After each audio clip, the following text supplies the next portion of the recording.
మోసాలను అరికట్టాల్సిన కాకిలే అక్రమాలకు తెరతీస్తారు. వ్యాపారంలో పెట్టుబడి పెడితే ఎక్కువ లాభాలు ఇప్పిస్తామని నమ్మించి ఓ గిరిజన మహిళ వద్ద ఏకంగా 1.82 కోట్లను వసూలు చేశారు.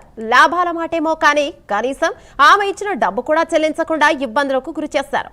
దీంతో ఆర్థిక ఇబ్బందుల్లో కూరుకుపోయిన బాధిత మహిళ ఫిర్యాదుతో బూర్గంపాడు పోలీసులు కేసు నమోదు చేశారు.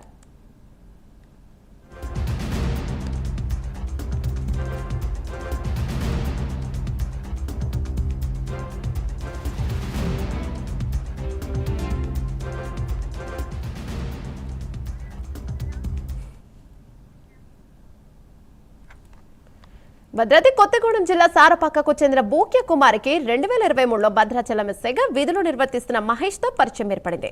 ఆ పరిచయంతో వ్యాపారంలో పెట్టుబడి పెట్టింది. మహేష్ సోదరుడు ఎస్ఐ రాణా ప్రతాప్, వారి తండ్రి చంద్రయ్య కూడా పెట్టుబడి పెట్టడంలో కీలకంగా వ్యవహరించారు.